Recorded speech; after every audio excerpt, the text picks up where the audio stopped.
शक्तीपीठ महामार्ग विरोधात सुरू असलेल्या आंदोलनाला व्यापक स्वरूप देत या लढ्यात बाधित शेतकऱ्यांसह अन्य घटकांचा सहभाग वाढविण्यासाठी प्रयत्न करायचे आहेत। यासाठी मे अखेरीस बांधा ते वर्धा अशी शक्तीपीठ विरोधी संघर्ष यात्रा काढण्याचे नियोजन करूया। संघर्ष यात्रेअंतर्गत बाधित 12 जिल्ह्यात तालुका स्तरावर मेळावे घेऊया। गरज नसताना माथी मारण्यात येत असलेल्या शक्तीपीठ महामार्ग विरोधात सुरू केलेला लढा संघटितपणे यशस्वी करूया, असे आवाहन विधान परिषदेचे काँग्रेस गटनेते आमदार सतीश पाटील यांनी केले। शक्तीपीठ महामार्ग विरोधी संघर्ष समितीच्या वतीने 12 जिल्ह्यातील शेतकऱ्यांची गुरुवारी सायंकाळी ऑनलाईन बैठक पार पडली। या बैठकीमध्ये आंदोलनाची पुढील दिशा ठरवण्यात आली। यावेळी सध्या भारत पाकिस्तान युद्धजन्य स्थिती असल्याने मे अखेरीस शक्तीपीठ विरोधी संघर्ष यात्रा काढण्याबाबत नियोजन करण्याचे ठरवण्यात आले। बैठकीमध्ये आमदार सतीश पाटील म्हणाले की शक्तीपीठ महामार्गाला विरोध करणारे ग्रामसभांचे ठराव संकलित करण्यास सुरुवात करा। राज्यात होणाऱ्या विकासाला विरोध नाही, पण रत्नागिरी नागपूर महामार्ग असताना शक्तीपीठ महामार्गाची गरजच काय, अशी आमची भूमिका आहे। हा महामार्ग सत्ताधाऱ्यांसाठी भ्रष्टाचाराचे कुरण आहे, त्यामुळे प्रकल्प रेटला जात असल्याचे आमदार पाटील यांनी यावेळी सांगितले।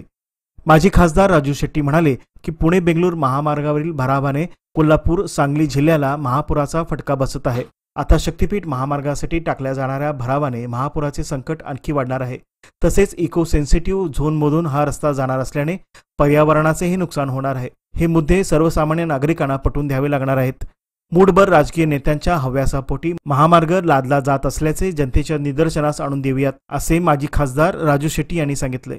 शिवसेना ठाकरे गटाचे सहसंपर्क प्रमुख विजय देवणे म्हणाले, शक्तीपीठ महामार्गाविरोधात हरित लवादामध्येही जावे लागेल, असे सांगितले।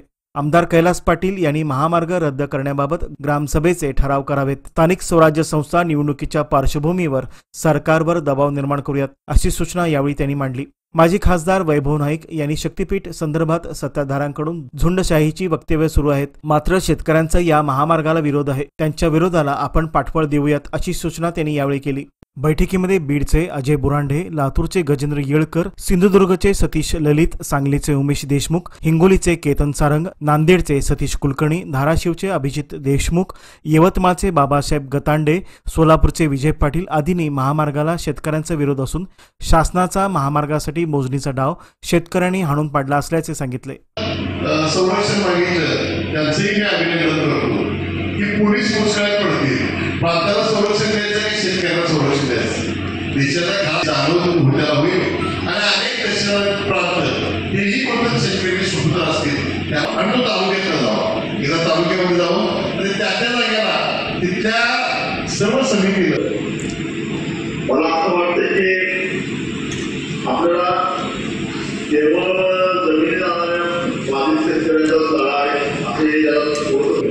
केतन सारंग निवडणुकीचे त्यांनी सांगितलं, त्यांच्यावर आम्ही चर्चा करतो। सामुदायिक आंदोलन हा एक विषय आपल्यासमोर आला, त्याच्या संदर्भात विस्ताराने आपण चर्चा करूया।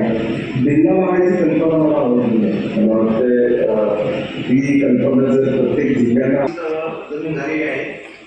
शक्तीपीठमध्ये जवळपास 20-22 एकर आणि जालना जवळपास 10 एकर जमीन गेलेली आहे। तर आमच्या परभणी जिल्ह्याबद्दल सांगायचं म्हणजे